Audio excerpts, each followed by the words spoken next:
Il est grand temps pour toi et moi que nous puissions vraiment donner notre cœur, nos vies à Dieu afin que Dieu dirige nos vies.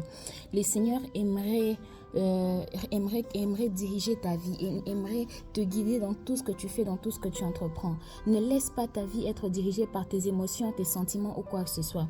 Racheter les temps, c'est aussi apprendre à vivre selon la volonté de Dieu, selon les attentes de Christ et apprendre à vivre selon les recommandations de l'Éternel. Par exemple, tu es un enfant de Dieu aujourd'hui, tu t'appelles chrétien et tu le cries, tu dis même aux autres, moi j'y vais à l'église, mais on ne voit pas les fruits de l'esprit, on ne voit pas vraiment que tu es enfant de Dieu, on ne sent pas cette chrétienté en toi, parce qu'au travers de ton comportement, de ce que tu dis, ta façon de parler, d'agir, de réagir, on ne voit pas Dieu au travers de toutes ces choses, on ne sent pas Dieu dans ta façon de parler, ni même de marcher, ta façon de conduire ta vie, on ne sent pas Dieu.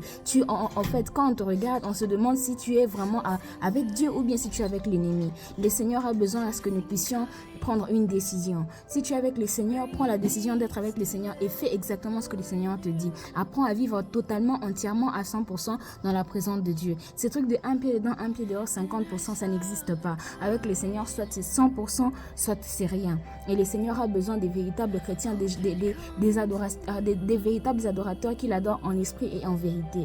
Et il est grand temps pour toi de faire ce choix-là, de prendre cette décision, de suivre Jésus-Christ totalement et entièrement et de faire dépendre ton existence, ta vie, toute ton existence de l'Éternel et de baser ta vie sur sa volonté et de vivre selon sa volonté pour la gloire de son nom. Le Seigneur n'aimerait pas que tu sois ce genre de personnes qui lui font honte ou soit créent des désordres ou bien créent des confusions dans la vie des gens. Quand on te regarde, on ne sait pas comprendre. À l'église, tu es une autre personne, à la maison, tu es une autre personne, dans les quartiers, tu es une autre personne.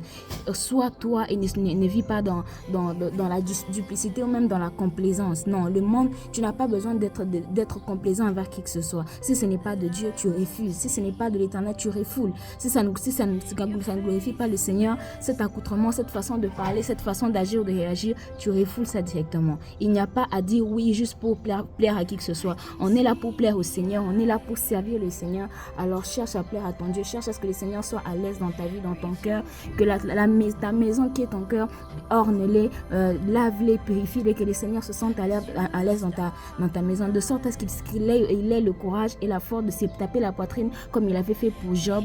Il dit que non, ça c'est mon serviteur, ça c'est mon enfant. Que le Seigneur le fasse aussi pour toi, parce qu'il est grand temps que les véritables adorateurs adorent Dieu en esprit, en vérité. Soyons des véritables chrétiens, des véritables enfants de Dieu, des personnes qui craignent réellement le Seigneur, qui aiment Dieu et qui font la volonté de Dieu. Ne soyons pas dans la duplicité, ni même à gauche, à droite, mais restons sur le droit chemin, et c'est comme ça que nous allons pouvoir entrer dans le royaume de Dieu. Cette violence, c'est aussi ça, l'effet de rester ferme sur sa foi, sur la volonté de Dieu, sur ses croyances, sur les ordonnances de l'Éternel, et ne pas chercher à plaire à qui que ce soit, mais toujours chercher à plaire à Dieu et à Dieu seul. Si ça ne plaît pas à Dieu, tu ne pars pas. Si Dieu n'est pas là, tu ne pars pas. Tu restes là jusqu'à ce que le Seigneur va te donner le go.